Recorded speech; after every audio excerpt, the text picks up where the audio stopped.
Right, good evening, guys. Okay, now, the last session of the day, normally it's my challenge to keep you guys awake.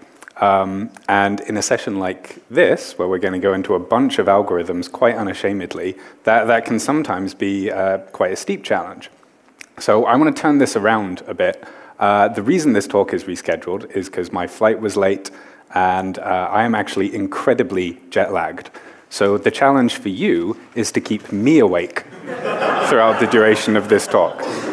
So what that means is if there's something up on screen you don't understand, if you want to ask a particular question, so because I am quite tired, I'm also likely to get all teary and emotional as well. So if in the middle of Quicksort you want to say something like, hey, well, if we do add another partition, exactly how does that affect the big O of the function?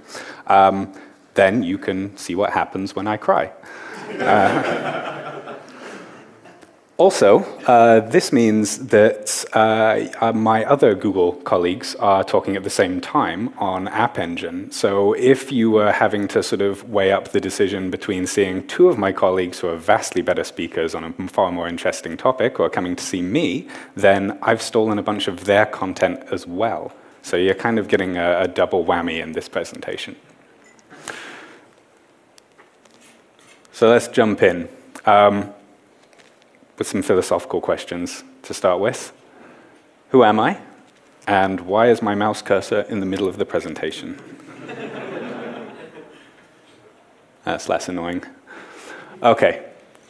So I'm a developer advocate for Google. This is not a googly talk, but afterwards, if you want to come ask me about platform stuff or any kind of integration, then I'm more than happy to answer questions about it.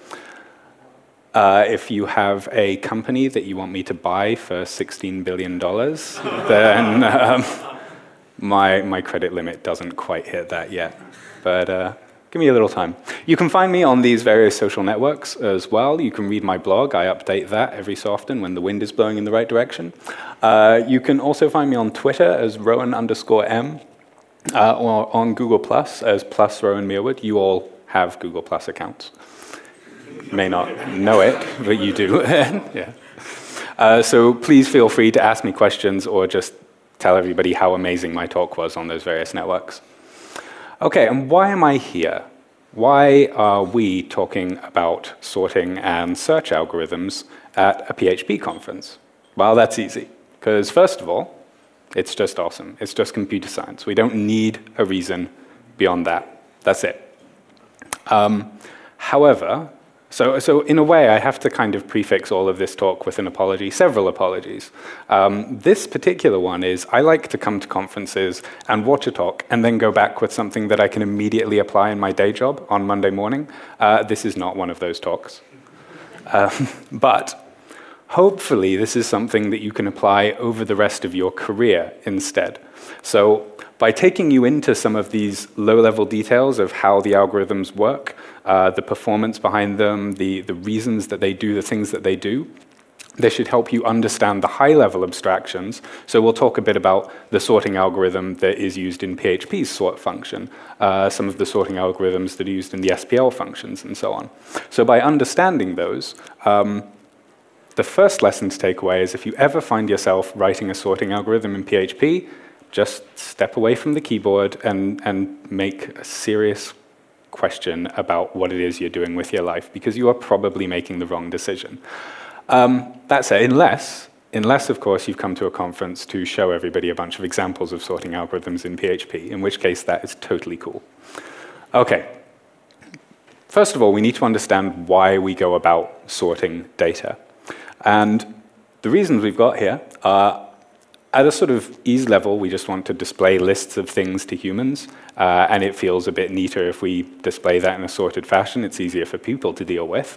And then, in kind of exactly the same way, we want to sort that data in order to either allow us to categorize it, so sorting it into an index, an alphabetical index, sorting it into grades for an exam, or we are looking to prepare the data that we've got for merging that together. So for example, if we're pulling in log streams from various machines, then it's probably going to be in our interest to have that, say, sorted by timestamp before we go ahead trying to merge that into one unified log. And also, as we'll see in the latter half of the talk, preparing that data for searching as well, because it's generally easier to search through an ordered list than it is to just sort through one that's in some kind of random order. So just to sum up, because frankly, at the moment, these slides are as much a surprise for you as they are for me. So every so often, a bullet point will pop up, and I'll be kind of like, oh, yes, that's what we were talking about. Whoever wrote this had the right idea. So we really split it into two situations here. We're either trying to display that data, or we're preparing our data for another operation. Everyone with me so far? Good, good. Nodding. Nod more vigorously. Yes, good. Awesome. Okay, now we know why we want to sort data. So we've got some algorithms that can let us do this, but we need some ways that we can compare those algorithms to each other so that we can make some kind of intelligent choice about which ones we're going to use. So the first thing that I want to tell you about sorting algorithms is the difference between a stable sort and an unstable sort. This is another one of those computer science terms that sounds a lot cooler than it actually is. Unstable sorts do not mean that your computer may randomly explode at some point, unless you're using one of those recalled Chromebook power supplies. So a stable algorithm means that if we have a list like this, so our list in this case has two components. We've got a numerical index on the left, and we've got a letter index on the right. And what we're going to do is we want to sort that list, but we only care about sorting it by the first index. Now, in a stable sorting algorithm, that means that when we sort this list, we get our numerical sort here, but the order of the elements, so the A, the B, the A, and so on, those are all still appearing in the same order that they appeared in the original list. So to go back to our example of sorting log entries, what this would mean is that if your log entries were being written with the granularity of 1 second, so you knew that when you were looking in the log that they all have the same index, but you can be reasonably sure that they occurred one after another. If you use a stable sort, then you can be fairly sure that your items are still in chronological order. Now, an unstable sort means that we can do exactly the same thing, sort by the numbers, but the order may change over here. It also means that if we run the algorithm again, we may end up with a different ordering again for the secondary indices. So for our log example, this would mean that we would have everything sorted by timestamps, but anything that fell within that 1 second granularity might now be in a different order to the one we expected. So stable, unsorted portion is maintained. Unstable, unsorted portion may change. So again, these are always, all of these things, they're trade-offs that you're going to choose to make because you may not care about the order of the original elements. That may be fine, in which case an unstable algorithm may have some other advantages that you can use. Okay, who did computer science at university?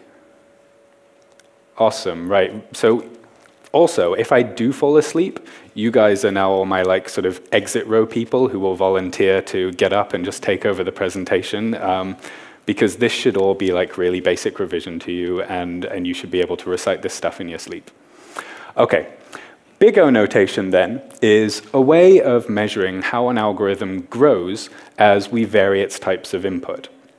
So when we talk about the type of its input, what that might mean is resource usage, the growth of the function might mean resource usage, so how much CPU time are we using, how much memory are we consuming, how much hard disk space do we need to run this particular algorithm. And then when we talk about the size of input, specifically when we're talking about sort, what we care about is the number of elements within the list that we're trying to sort.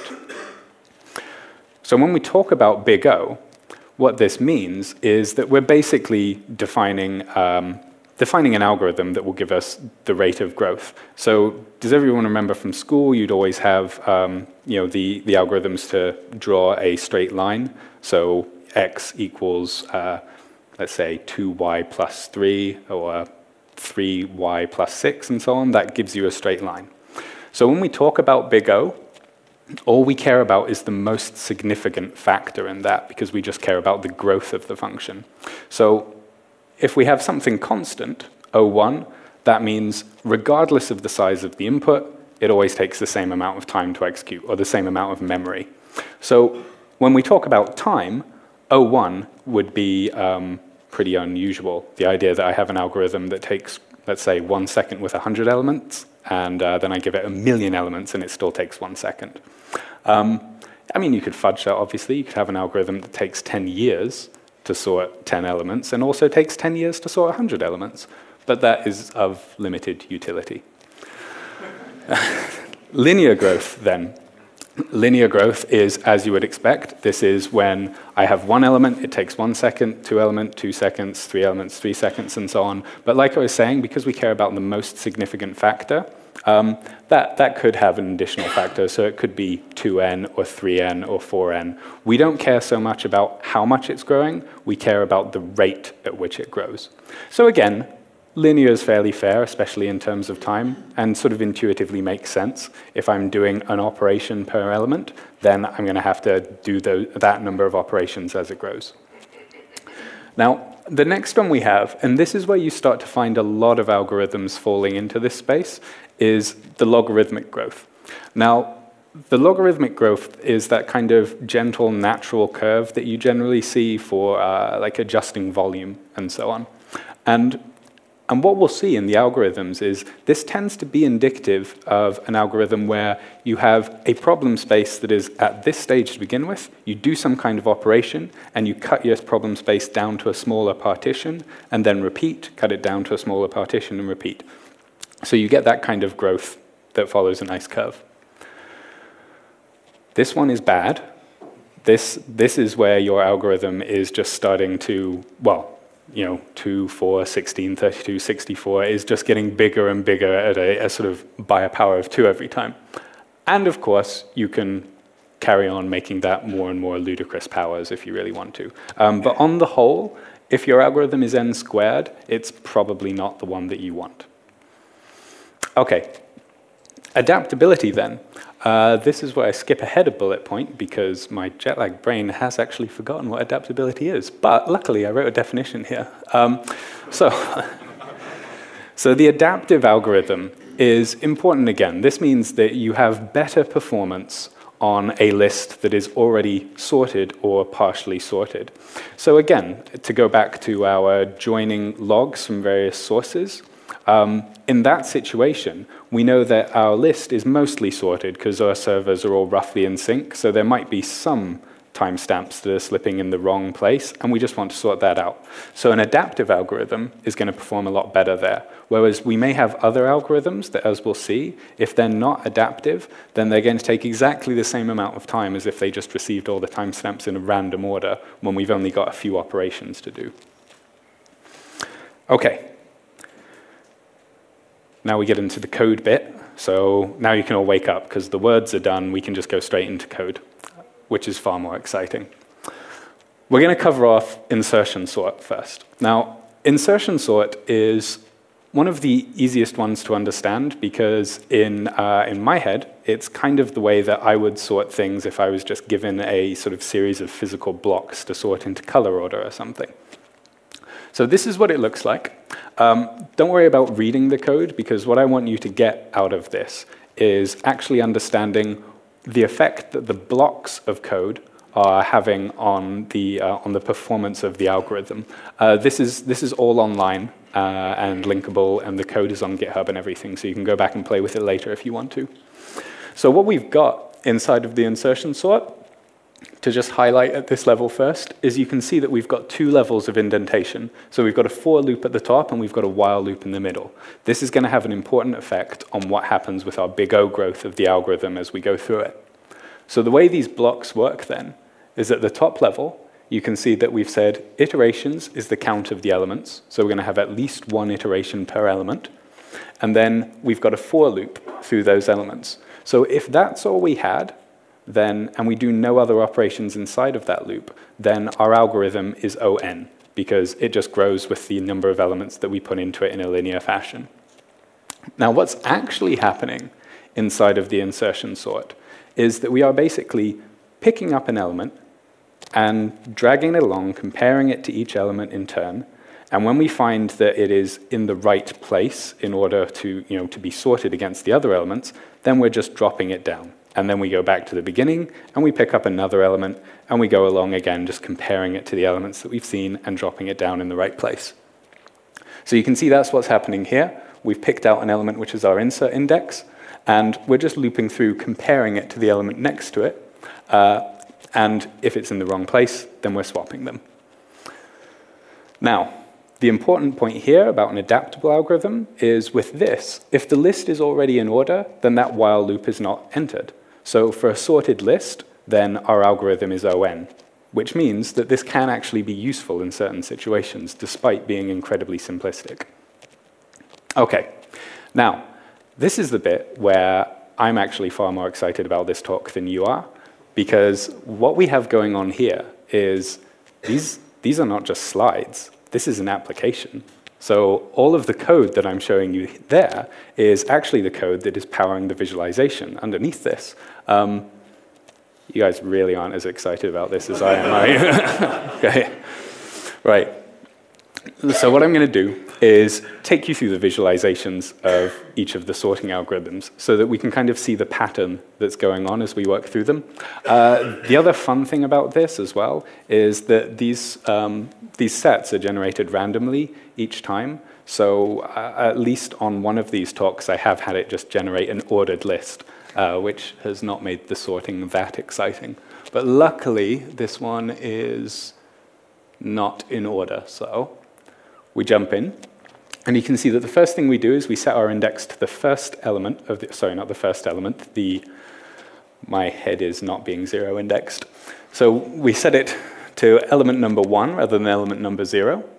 And at that point, what we've done is we've compared it with the one there, and we've said, okay, that's fine, we don't need to do anything, so we just move along. We move our index along to 265. We're going to compare that, that's fine. 273. Man, you can see this is where it gets a little bit tedious, where it hasn't put them in the wrong order to start with. Now, luckily, we get down to 116. Now, 116, obviously something has to happen with this. So we compare it to 273, and it's wrong, so we swap it. We compare it again, and it's wrong, so we swap it. And we keep going through, swapping it around, until we get down to here, where it's in the right position. We don't need to do anything. So then we jump back to where we were in the index again. We pick up this element, and we start pulling this one down till it's in the right location, jump forward, pull it down to the right location, and again, oh, this is fun. We get to watch it go all the way down the list. And eventually, we've got a sorted list. Okay, so some things about insertion sort then. To recap, our best case is ON. If the list is sorted, we don't have to do anything other than scan through the elements once. Our average to worst case is ON squared. So that's why we had those 2 blocks of code. If the list is in reverse order, then what we're going to have to do is basically drag every single element back through the array each time, which will give us that n squared pattern. The memory usage is ON. Now, this is actually the case for all of the algorithms that I'm going to show you in this talk, because what I have done is, have I actually said? Yes, I have said, good. Each of these algorithms are in-place algorithms. The reason for this is because it was vastly easier for me to put a visualization together for it. But the educational reason for in-place means that we only need the size, we only need the memory that is the size of the list plus one additional bit of memory to sometimes hold the element that we're sorting. Now, what you often find is that other implementations of these algorithms, so for example, the insertion sort, rather than rearranging the existing array, you just take elements and build a new array side by side. So in a lot of those situations, an in-place algorithm is not necessarily the most efficient from a CPU cycles point of view, but from a memory usage point of view, it means that we just use the same block every time. And it also means the visualization is a lot easier for me. And finally, there's another property, online. So what online means is that I am able to sort new elements into the array as they arrive. An offline sorting algorithm means that I need to be given the entire array to sort before I can go ahead and put it into order. And if I get given a new element, then I basically have to treat it like a brand new list and run through the entire process all over again. Okay, insertion sort seem clear for everyone? Good, good. Okay, now bubble sort. Bubble sort is where we can start to use a few drinks analogies, which makes it kind of natural territory for me, and for a few of you, judging by the tweets from last night. Okay, now inside of bubble sort, you can see again that what we've got is a similar sort of level. We've got 2 for loops inside of there. So immediately that should be telling us that we've got the possibility for this to be n squared, because we could conceivably loop through every element, and inside of that loop through every element again. Now what we're doing inside of bubble sort is we're setting swap to false at the start to tell us we haven't changed anything about the array. And we're going to loop through the elements, and if at the end of that we haven't swapped anything, then we know that the array is sorted. So if we go inside of that, what we start to do is we go through, and you can see this is very similar to the insertion sort, because we're doing the same sort of comparison as we walk through it. We're basically looking at the elements, and if the element that we're comparing is in the wrong place compared to the other one, then we're going to swap them around. So the difference between this and the insertion sort is, rather than picking up an element and kind of dragging it to the right place, we're basically going through and we're just swapping elements as we work our way through the array. So again, if the list is in order, then swapped stays false. That means that we only do this, we only do an n, it's only on for an ordered list. Okay, so let's do some iterations of this then.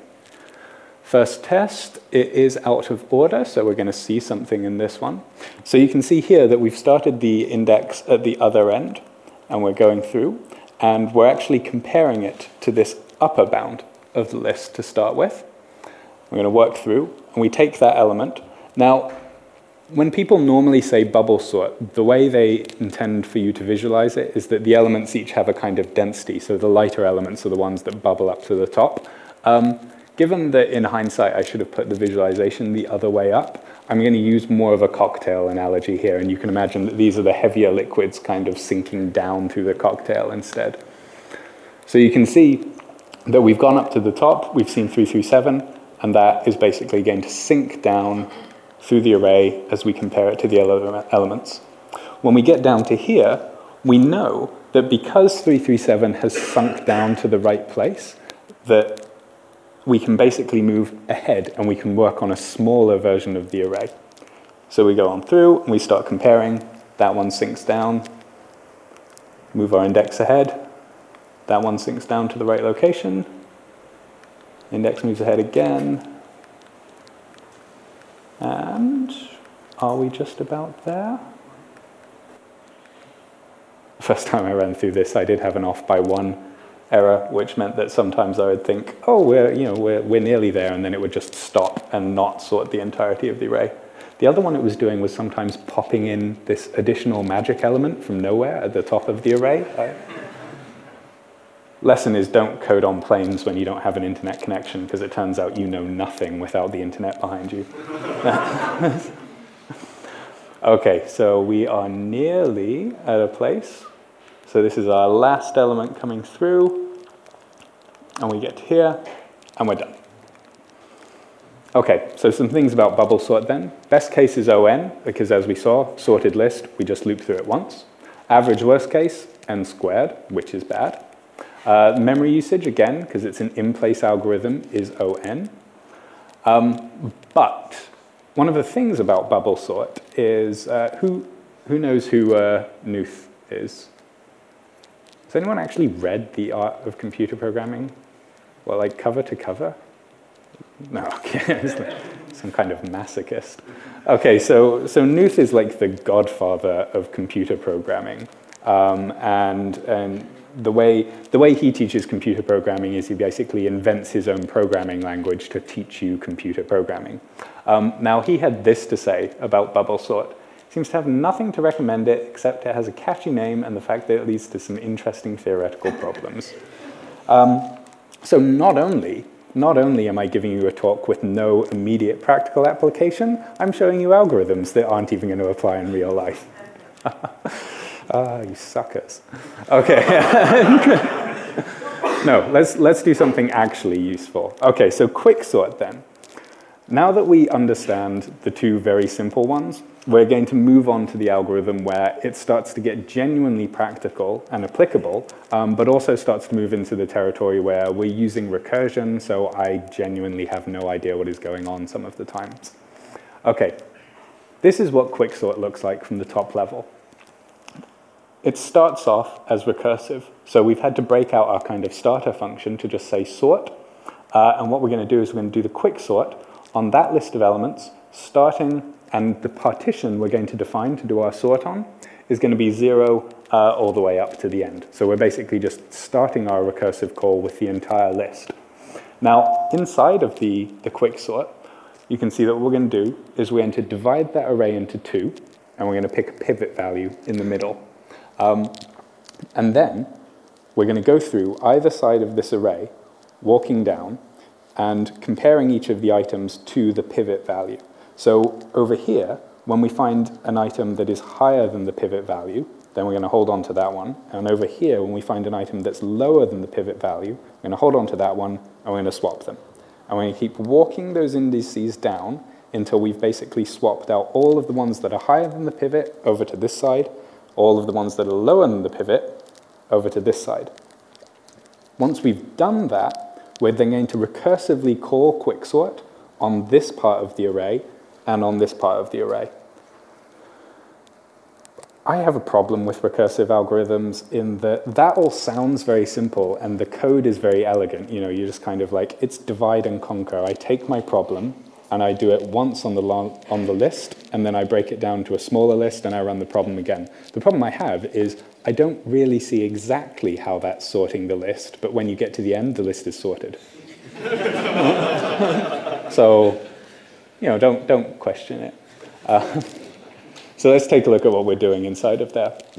So this is the bit where I said that if you wanted to ask interesting questions that I will not be able to answer, then this is our pivot index. So we're choosing our pivot index by taking the left index, which is 0, and adding, basically we're picking somewhere in the middle.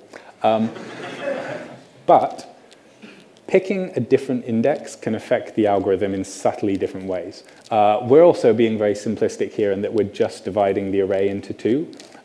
Some of the things that we'll talk about in a bit is that you don't have to divide it into 2, you can divide it into 3. You can even divide it into 4. Okay, we hold on to our indices, and then we're going to go through, and I'm going to work through that. As we go through, we've just got a very simple bit in here where all we're having to do is pick out our indices again, and once we know that they're ready to be swapped, then we swap them. And then you can see again, we had all that stuff above, so we process through our partition, and then we just call the Quicksort again on the different partitions of the array. Okay, straightforward? Okay, yeah, you guys aren't nodding, so you aren't lying to me. Right, let's look at some iterations then. So this hopefully might make it a little clearer. First of all, we take it up. We break our array up into our partitions. And what we're actually doing is we're recursing down on each of the partitions first. So inside of here, you can see that we need to swap those because they're in the wrong place. We partition down again. We look at those. Those are in the wrong place, so we're going to swap them. Then we jump back up because our recursion for that particular partition has finished because we've gone all the way down to one element. So we're jumping back up to deal with one of the other partitions. So you can see that we start breaking it down into here. Look inside of that one. Oh, that one's conveniently sorted, so that's fine. That one's sorted. We jump back up to this smaller partition over here again. You can see that we've got some swapping to do. We jump down, and good, yeah, okay, so we've still got one to go. I just had this horrible feeling that some voodoo was going on. Oh, you've even got duplicate elements in here. What's going to happen? I could consult the tests, but no. Okay, so we go through, and those need to be swapped. That one's fine. Oh, no, hopefully we should see a swap here. We see a swap, and we're done. So hopefully you could see what was happening there, that we were basically hitting each of those partitions and working through and solving the problem on a smaller and smaller set of data each time. Okay. The thing about Quicksort then is that your best and average case is O n log n. Now, the logarithmic function is something that you tend to see reoccurring in recursive. Oh, that was an awkward sentence. You tend to see again and again in recursive functions because a recursive function will work on this divide and conquer approach to the data, which means that it is taking the data and then, like I said, running the same operation on smaller and smaller sets of it. However, the problem with Quicksort is that the worst case is if you pass it a set of data that is already in order, in which case it's going to take n squared time to sort through that data. Why? You can tell me later. Okay. Quicksort is also relevant because that is what PHP's sort function uses behind the scenes. So this is the algorithm that is running. I am not entirely sure if it's an in-place algorithm. If you track down Derek or Andre, they can probably tell you at some point. Okay. The other thing about this divide and conquer approach and the recursive approach to solving these algorithms is it means that you can start to split up the problem across either multiple processors, multiple cores. It starts to become easy to parallelize the problem. For another, actually, yeah, I got asked this question. Let's see just how awake any of you guys are. Can anyone define the difference between concurrency and parallelism? Yes, go. So parallelism is how many things you can truly run at the same time. So multiple streams, so like two rivers side by side. Whereas concurrency is how many tasks you would like to kick off, but will be executed sequentially. So think throwing a bunch of beer barrels into a single river. Cool. Yeah, good. There was a very cool presentation that I saw where someone was doing this, where they slowly built it up with. They had a pile of books that they needed to burn, and they had a gopher with a wheelbarrow who could take the books back and forth, and they steadily broke the pile down or added more gophers or added more wheelbarrows. But something that's interesting about this, which we might be diverging a bit here, but we've got time. Concurrency is the idea of breaking the problem up into discrete steps that can be taken. So once you've made something concurrent, then it can be a lot easier to make it parallel as well because you've broken it up into those discrete steps. Okay, now we get into the genuine voodoo level sorting. I am not even going to pretend to understand how this works, but it does have some practical applications. Okay, firstly, who knows what a heap is? Wow. Okay, this is going to be tricky, right? Who knows what a tree is in the computer science sense? Right? Good. Okay. So a tree is something that can have a node, and then off of that node you have various branches going down to other nodes that can have branches below them. Now, a binary tree then is a special type of tree where each node can only have 0, 1, or 2 connections coming off of it. So every branch goes down and is either just stopping or having one come off of it or breaking down to 2 more branches and so on. Now, a heap is a special type of binary tree where you construct that tree by making sure that the child nodes of the parent are always of a lower value than the parent node. Now, there are a couple operations that you can do on this. So basically, tree processing, binary trees, they're very common data structures. So there's a whole bunch of standard algorithms that you can do to basically sort data into a tree structure. And once it's in a tree structure, you've got some very efficient ways of navigating around the tree structure and processing the data. So what we're going to do with the heap sort then is we're going to take our array and we're going to build a heap out of that list of data. Once we've built a heap out of that list of data, and this is where conceptually it gets a little bit weird, we take the top item of the heap, which is somehow the highest, and then we put that at the front, and then we go and recurse and do the heap sort again on the remainder of the array. And we steadily just take the top element off and build our list from that. So, you guys didn't look like you were sort of like shaking your head at me like I'm a mad person going through this. Yes, yeah. Is there a question? You said current element of a subtree, of this kind of binary subtree is the highest element? Yep, so for it to be a heap, the parent element is higher than the children. What about the two children?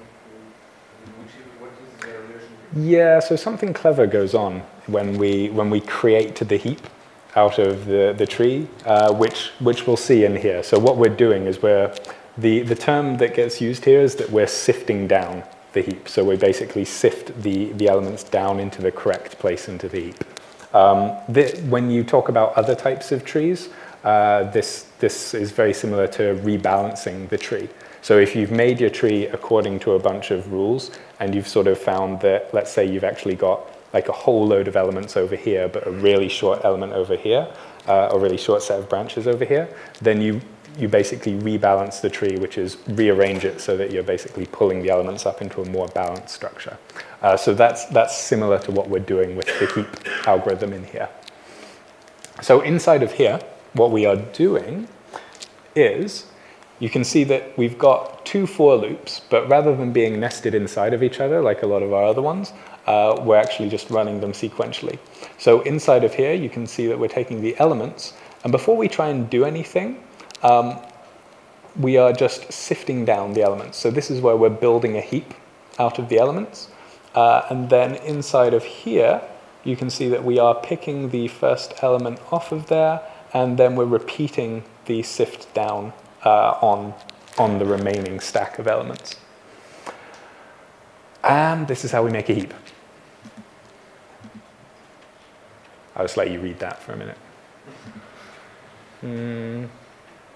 Yeah, you know what? I'm not even going to pretend. I had one of those beautiful moments where at about 3 in the morning, after coding this and running through it a couple times, I had that sort of glimmer of understanding, like when a word is on the tip of your tongue, and then I went to bed and it was gone. But so essentially what we're doing in here, and one of the reasons that this is tricky to understand as well, is because we are doing an in-place algorithm. So it's a lot easier to build a tree structure if you don't have to do it in place, because you can put it into a separate data structure that as a developer, or as a human being, makes a lot more sense to you. Whereas here, we're having to do some wizardry to make sure that we keep everything in place. Okay, so let's take a look at the kind of things that are going on inside of this one. This is basically just where we're going to watch the pointers jumping around. And like I said, I'm kind of following what the code is doing, but I'm still not entirely there. So you can see that we're picking out some elements, and this first bit is where we are basically building the heap. So the problem here is that you need to try and visualize what a binary tree would look like if we just represented it as a linear array. So this is what we're steadily building up inside of here. So the thing to kind of see is that at this stage, we're not really swapping the array into something that represents a more ordered array. We're just building the data structure that we need in order to start pulling elements out so that we can build our sorted array afterwards. So we just carry on through. The pointers are jumping to the various partitions that we're working on as we sift down the array into smaller and smaller chunks. And then eventually, sometimes I have no idea when these are going to end either. But you can see now we're actually getting to the stage where we're sorting the array. We get to the end, and that's pretty though, isn't it? Final one. There, sorted. Now, okay, so the issue with heap sort. 5 minutes, wow, okay. We'll go through search algorithms really quickly. They're super simple. Okay. So best, average, and worst case, O log n. That's what's good about this one. You throw anything at it, it takes the same amount of time. The useful thing here is that this is implemented by the SPLM heap class. So if you thought that code was difficult to understand, then this is how you can do it using the SPL. You just take your unsorted arrays, insert it into your heap, call top on the heap, which is to basically heapify the array, and then you can just loop through putting out the elements, and those will be sorted. Okay, searching algorithms, the remaining 50% of this talk in 5 minutes. Okay, sequential search then. This is the one that is absolutely trivial to understand, because sequential search is simply like this. We literally just loop through the array, and if the target matches the index, then we return the element. Ah, cool. Most of the time, I don't know what it is about this algorithm, but like every time I would pop it up, it would always say, I'm searching for 14. And I'd just have a visualization that was just like, oh, there it is. So as you can see, we just go through comparing our elements until we find the one that matches. Now, the important thing about sequential search is even though I've used a sorted array here, obviously I don't need to because I'm not doing anything with the fact that my list is sorted. I'm literally just going through until I find the array. So what this means is that the best case is O1 because it's the first element in the array. The average and worst case is ON because we just have to loop through the elements until we find it. But despite it being that trivial, it's not actually completely pointless. We will find out why in a minute. So binary search then, and this is the one where, again, feel free to ask me, oh, why didn't you look at uniform binary search? And I will say, send me a pull request.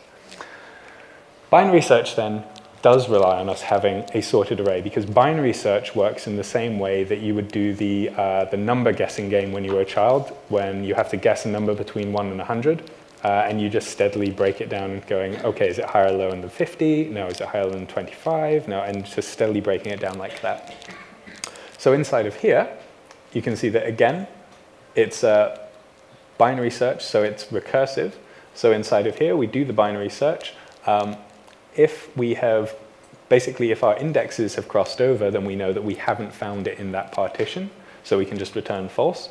Otherwise, we're going to pick an index in the middle of our partition, and we're going to do a binary search in one partition and do a binary search in the other partition. So what does this look like? In this one, we're looking for 101, so we start out in the middle. We haven't found it there, so we know we need to recurse because it's lower than 138, so we recurse down into that partition. We haven't found it there, it's higher because we've recursed into the upper partition, and then we cut down again, and we find it there. So with binary search, the best case again, like with all search algorithms, is O1, because if it happens to be the first element, then that's it, unless you want to do some pointless fiddling around to pad the algorithm out a bit. The average and worst case is O log n again, because much like with our divide and conquer approach to the sorting algorithms, we're doing the same thing with search. We're basically narrowing down our problem space to a smaller area.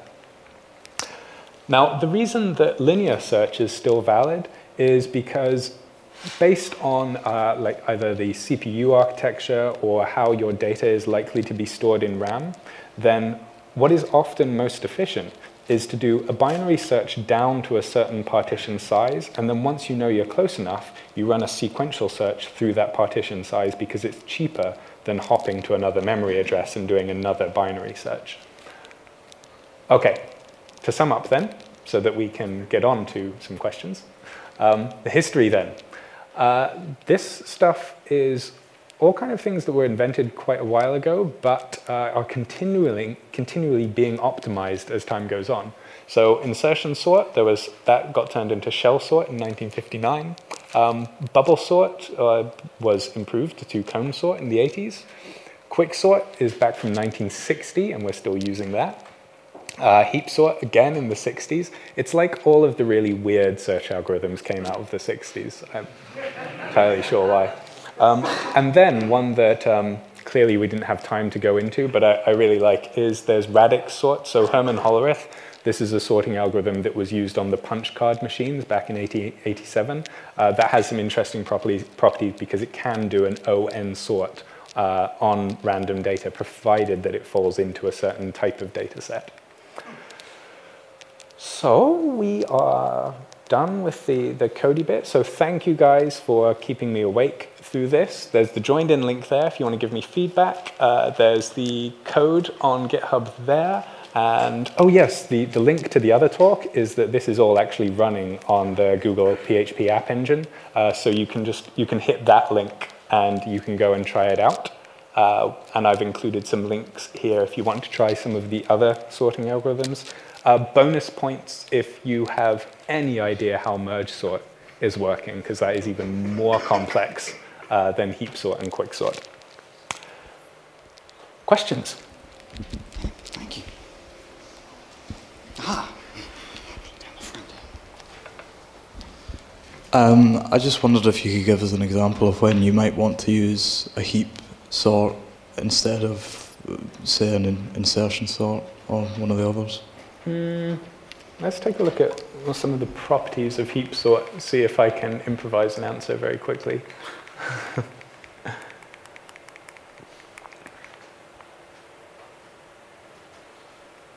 Yeah, there we go. Okay, so with heap sort, you can see that the cases are the same for exactly every set of data that you would be using. So quicksort, if you've already got ordered data, is going to perform exceptionally badly.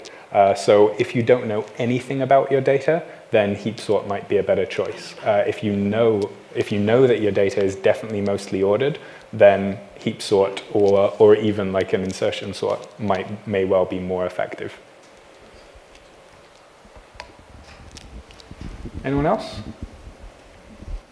Are there any other exotic search and order technologies hiding in the SPL? That was news to me that one was in there. I'm not entirely sure in the SPL. I would imagine one of the billion or so iterator classes probably does something interesting. Joshua can probably tell you more about that.